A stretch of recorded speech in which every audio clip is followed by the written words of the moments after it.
Hey everybody, and welcome to another video. My name is Tanya Sheikh and I am a self-employed interior designer currently going through the licensing process here in Toronto, Canada.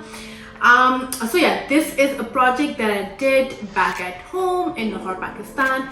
It's a beautiful kitchen that we renovated and I wanted to show you the step-by-step process of what the design concept was and how we ended up selecting the materials that we did and how we brought that concept, those material selections to the final implementation stage. So yeah, stay tuned and we're gonna discuss all of the design details. Okay, so firstly, I'm gonna talk about the size of the kitchen. We didn't have the flexibility of changing the walls in this kitchen. The reason for that was because our client did not want any structural changes, so we could not play around with the amount of area we had for this kitchen. This isn't an open concept kitchen, it is a closed off separated kitchen, and yeah, with the space that we had, we kind of had to implement this design process. So with limited space, what we could come up with to satisfy our clients' needs and to, of course, elevate the space as much as we could. So usually in Pakistan, we do have a smaller separate kitchen attached to the main one, which is called our main working kitchen or the butler's kitchen. You could call it whatever you want, but that's basically where most of the intensive work is done. So just wanted to highlight that. So we had one smaller separate kitchen at one end of this kitchen space, and then we had the main kitchen that we were renting. Other than that, our client wanted to add an island in it. It didn't matter for them what kind of island it was, but we as per the design of the kitchen and the concept that we were giving them, we wanted to add that central kitchen island look. And we ended up doing that by the help of this freestanding island that wasn't like floor to counter. It wasn't a completely solid island. It was kind of like this movable table / island that we made, quite lightweight. Of course, it wasn't fixed. So yeah, so that kind of like added the island space to our kitchen area. Other than that, what I wanted to do for this kitchen was that I wanted to make sure that there was some kind of balance in this kitchen. Other than that L-shaped counter space that we had, I wanted to kind of imitate that same L shape and kind of bring it towards the opposite end of the kitchen. Like I wanted to add those on the parallel walls as well. I did have really limited space there because of course if I add another 22 to 23 inches deep cabinet, that's not only gonna block my door, but that's gonna take up space from that island that I want to create in the center, and it's gonna take up inches from the movement area around that island and that kitchen as a whole. So what we ended up doing, we ended up adding half cabinets over there. What that essentially did, that it gave us that visual appeal, that visual balance of having cabinets on all four walls. It kind of like balanced out both sides of the kitchen, and visually that looked quite appealing, and it didn't compromise on space at all, because once again, they weren't full cabinets, they weren't a full 22 to 23 inches deep cabinet. They were like from memory, I'm telling you, but they were like 12 to 13 inches. So yeah, so that's what we came up with. And other than the cabinet layout, that's how we basically planned it. Once again, because the kitchen was limited, it was a closed off kitchen, we wanted to kind of like make sure that the kitchen didn't look didn't look packed up or too small. So what we did was that we went for this light natural color for the wooden cabinetry. These cabinets are made in ash wood. They're custom cabinets. Another small budget hack over here is that we had ash wood around the frame of the solid wooden cabinets, and internally we ended up using MDF, which actually ended up helping us bring our cost down. MDF, how we use that, we made sure that the MDF was covered with this solid wood, so there was no chance that that MDF could come in contact with any kind of moisture or water from the kitchen. So we ended up using MDF for a lower cost, but we ended up casing it in this seasoned ash wood that once again not only saved us from like monetary expense, but it also kind of like helped us use this dynamic material that we were using.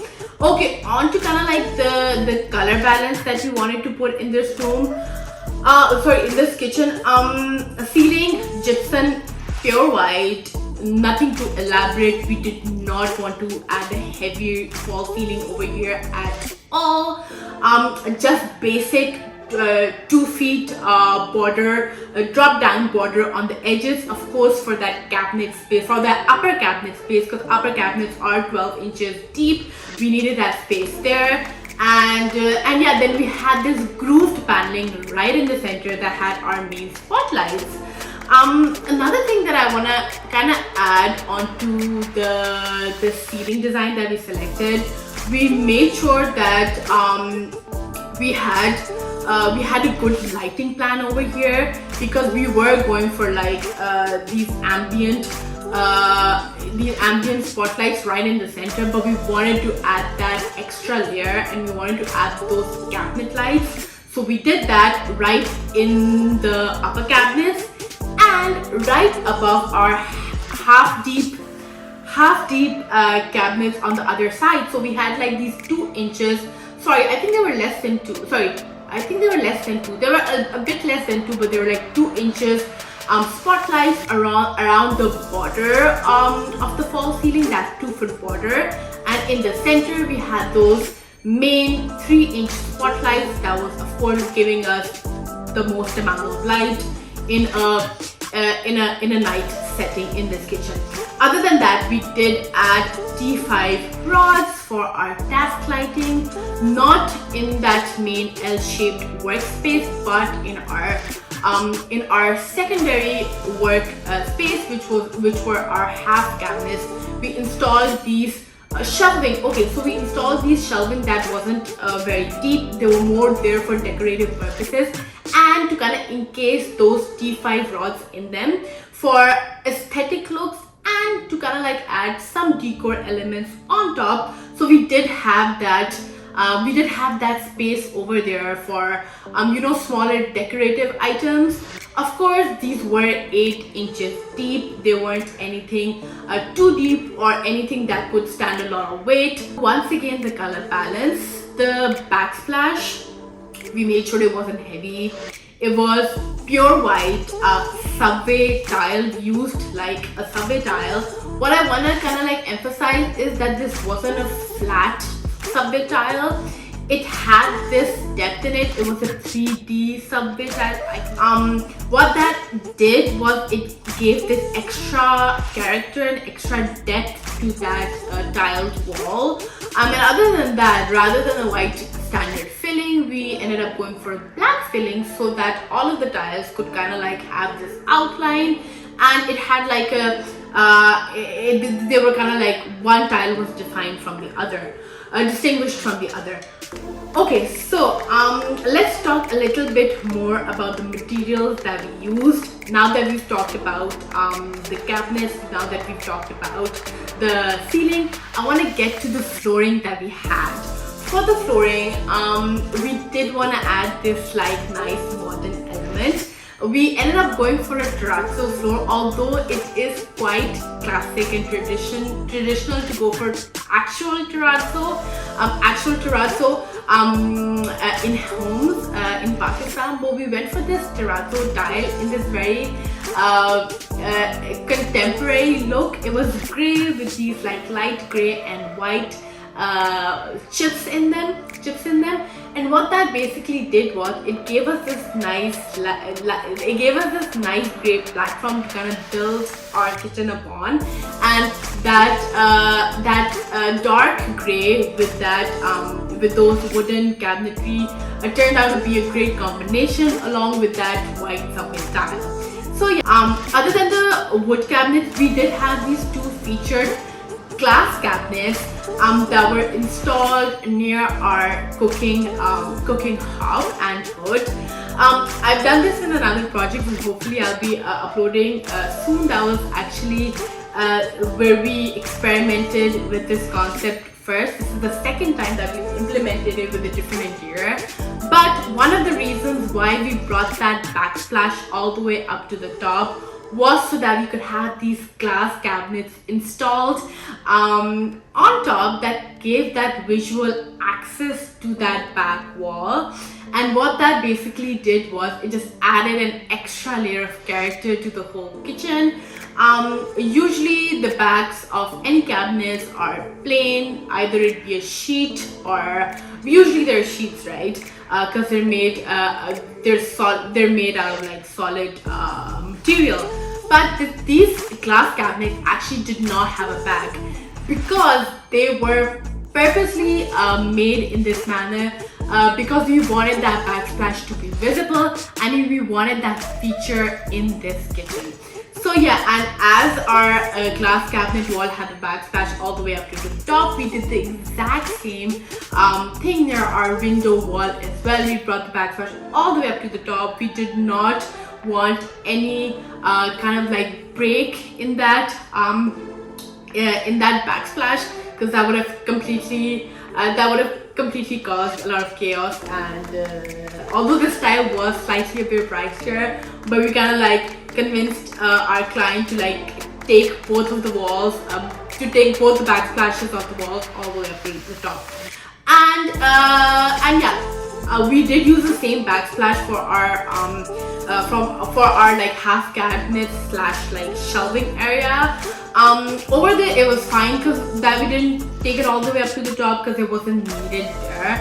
But because the opposite walls they were near each other, they were connected, we had to ensure that that connection was intact. We couldn't break the tile off after 2 feet, right? So that's what we did. What we did was we added a second wooden polish in this whole kitchen. Other cabinets were light ashwood colored. The center, however, we went for this darker walnut shade. What that did was that gave us that contrast with that light shade that we were using for the kitchen. And we also had a second contrast, which were those black highlights in our glass cabinets.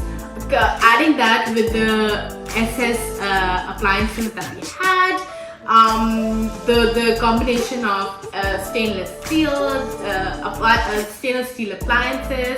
the black highlights in the cabinets, the dark wooden polish in the center where our island was, it just came together quite nicely, and I was quite happy with that. For all of the doors in this home, we had these ashwood doors with an ashwood frame around the threshold, and we added this black border just to kind of give that nice contemporary look, and that's running throughout the whole house. We have that in the kitchen as well. So yeah, it turned out to be quite nice. Okay, so when it came to the access points of this kitchen, we had the main door that led us from the living room into this closed off kitchen. That door was actually done in black aluminum, and it was a glass door. And then we had a second door over here, which was our a double swing door that went from the main kitchen into the smaller butler's kitchen or small working kitchen that had that the same flooring, the same concept, the same wooden cabinets. So we had this one kitchen with two doors, one that had access from the living room, and the other door was the door between the small working kitchen or butler's kitchen to the main kitchen of the house. One more thing that I want to add is that for the countertops, we did go for Ziyarat white marble. It had really light gray veins. We didn't want it to have any kind of darker veins. The reason for that was because we wanted that countertop to merge with the backsplash. The backsplash and the countertop, of course, they're the same shade of white, and they kind of like blended in this kitchen, ensuring that once again the whole kitchen looks nice and open. Although this is a kitchen, we did ensure that the walls were a nice open bright pure white. It was pure white, a nice white shade, the same shade as is in the ceiling as well, and the same shade once again which is in our subway tiles and our countertop. The reason once again for that is to ensure that that visually the kitchen looks open. And yeah, it just worked quite well with our slightly busy, slightly darker flooring that we chose for this kitchen. The height of the cabinets, we did have this tall pantry cabinet right next to the sink, which went all the way up to our false ceiling border. It was basically counter to the ceiling all the way up there. What that potentially did was it didn't break that symmetry that we wanted, and it wanted for the whole kitchen overall, and it didn't create that fussy gap, because you know what that ends up doing, it just ends up wasting that extra space on top of the cabinet. So it's essentially you're left with less storage space, and then you have this dead space right on top of your cabinet that's visually not looking so nice, and functionally once again is not of any benefit. The cabinets were also all the way up to the ceiling, false ceiling border. Once again, just to add that height. You know what that height does? It not only adds space visually, but it takes your eye all the way up to the top, and it gives definitely this grand look. And balancing that with the tile selection, with the color selection, with the whole overall cabinet and kitchen layout, we ended up ensuring that the space did not look tight at all. So the smaller detail that you would notice is that we had the countertop marble cut up with some nice edge work, rather than having those boring like lopped edges for the marble. We went for this beautiful curved marble border. It depends upon the sizing, but sometimes they're able to do that. We did have one cut, but you can go for elaborate marble edge cuttings and even a hang or a drop if you want. But yeah, for this we basically had just one slab whose edge was just like cut up in this nice molded pattern. So that's it for today. If you have any interior design related consultations that you would like to take with me, do visit TanyaShakeStudio.com, and if you'd like to go for a design package with me and my team, those are there as well. Follow me on Instagram if you want any more interior design related conversation. And yeah, do leave your comments below. I always love having this design conversation with people, and I would actually like to know what my audience thinks, because my client was quite happy with the kitchen.